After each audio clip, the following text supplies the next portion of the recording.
This week we head to Valdez, where the fishermen are fishing, the sea lions are dancing, and we paddle amongst the glaciers. Life is a winding road, no telling where it goes. So these poles along the side of the road are apparently snow poles, so that the plows know where the edge of the road is. Look how high they are. Once through Thompson Pass, a sign welcomes you to Valdez. Then you're welcomed by a series of breathtaking waterfalls.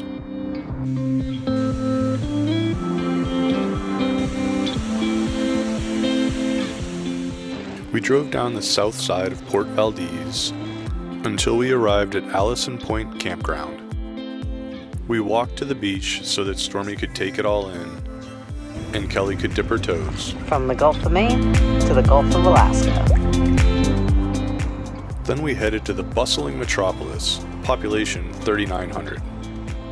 We stopped by the post office to send a special package to a very special kiddo. Stormy dragged us down the boardwalk. What do we see? To check out the catch of the day. Then it was off to Valdez Brewing to sample their wares.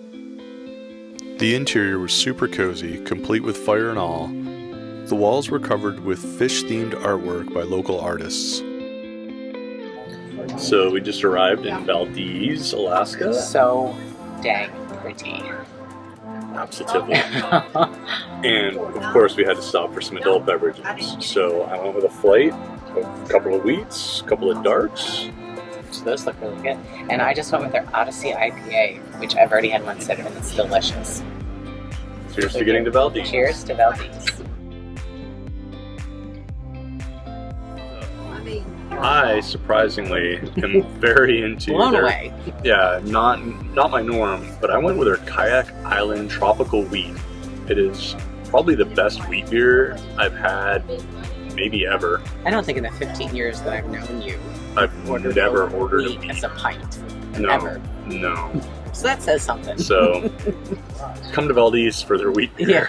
With dinner time approaching, we headed to the local food court, which wouldn't be complete without these artsy posts. We heard great things about Nat Shack, so got some food to go as there was no seating left. The Nat Shack came highly recommended from so many people. We got halibut tacos for Jason. Oh, look at all that fresh cilantro.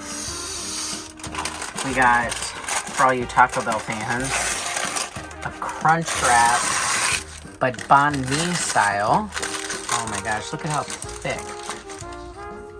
Nice char. Some homemade tortilla chips and a dip flight. A what? A dip plate. So good. My mouth is a little on fire right now. So the Vietnamese banh mi crunch wrap, you've got the acidity from the pickled carrots and the herbs, and then the chicken with the banh mi spices. And there's, I don't even know what else is in there, but it is scrumdiddlyumptious. We'll just call it goodness. Goodness.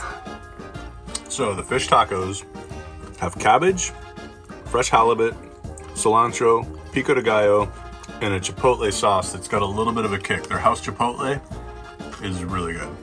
Hey Kel, why is that banh mi sandwich so spicy? All these jalapenos with all the seeds in it, maybe. Intermission. Mouth is on fire. Everything has spice to it. Their salsa, I think the cheese sauce has jalapeno in it, but I don't know. My mouth just may be still on fire from the banh mi crunch wrap, but really good. But just beware. Very It's hot.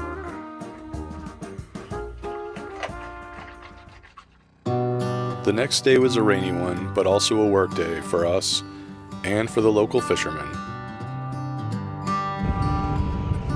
There is salmon under there. What do you think? We all enjoyed a meal of the salmon I'd caught in the Clutina River, even a piece just for Stormy. The following morning was a drizzly one. We watched the commercial fishing vessels work to fill their holds. Without regard for the nasty weather, the crews hauled in their catch for the day. We followed suit, donned our foulies, and went out to watch some other fishing. this time watching the Steller sea lions fishing the weir by the Solomon Gulch Hatchery. Since spawning salmon returned to where they were hatched, the swift waters of the hatchery weir serve as a veritable buffet for these, the largest members of the eared seals.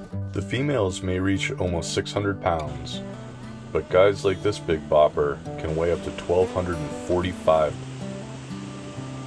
Why did the sea lion cross the shallows? To get to the fish on the other side.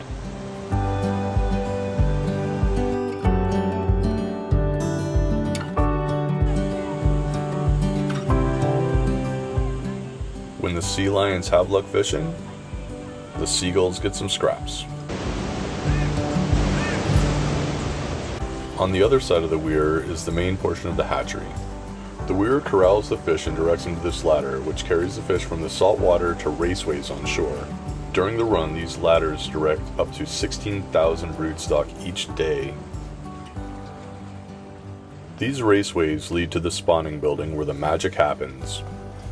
This hatchery releases approximately 250 million pink salmon and 1.8 million coho each year. Sufficiently drenched, we headed back to town to our favorite watering hole. What do you do on a rainy day in Valdez? Go to the potato, pick up some delicious food, and come to Valdez Brewing. Again, if you're a fan of garlic, highly recommend the rosemary garlic curly fries from the potato. All these chunks of just straight raw garlic, delish. The hummus wrap, which is just hummus, pickled vegetables, lettuce, feta, some sort of a dressing, I'm not sure, but huge, massive chunks of feta.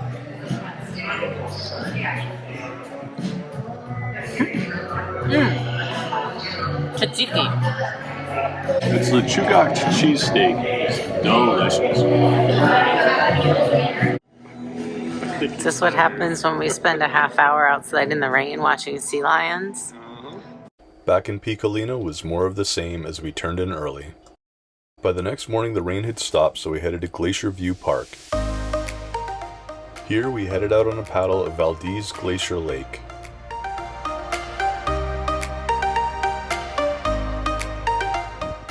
In the lake you get to paddle amongst the icebergs that have calved off of the Valdez Glacier.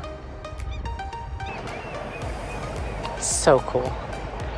Just a paddle among the bergie bits. Glacier's back that way, so we're headed there next. So amazing.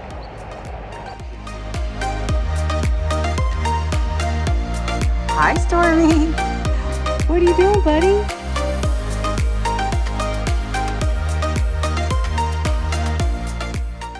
Although too silty to tell, this lake reaches depths of approximately 640 feet. Only from above can you truly appreciate this labyrinth of icebergs.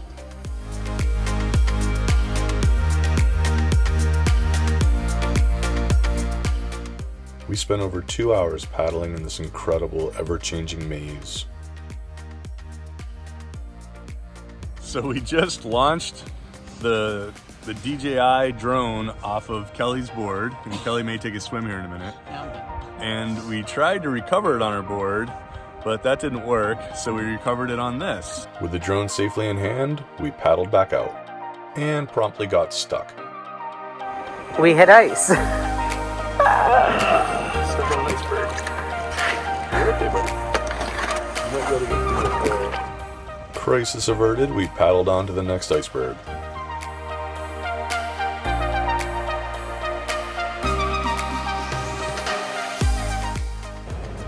It's like a maze of little icebergs all over the place. We've seen some other kayakers come through, but can't figure out what route they went.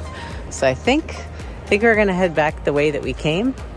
Follow our breadcrumbs, because I mean you could weave in and out of here, and I have no idea where we would end up without an aerial view. It's kind of hard to tell.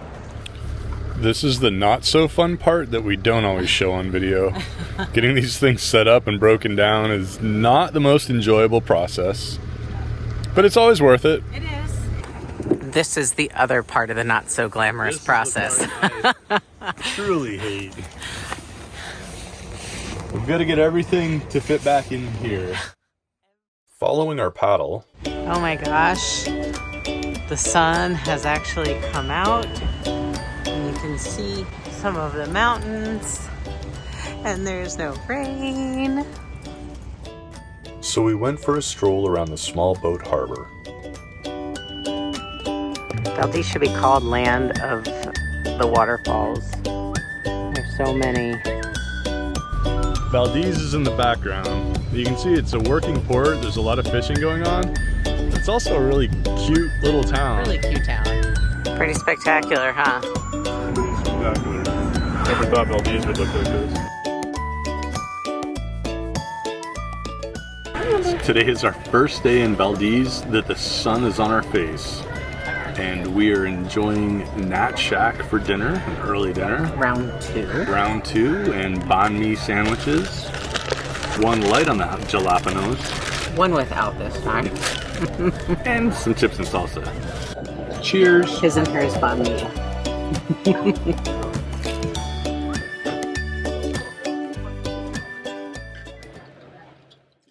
That evening, back at Piccolino.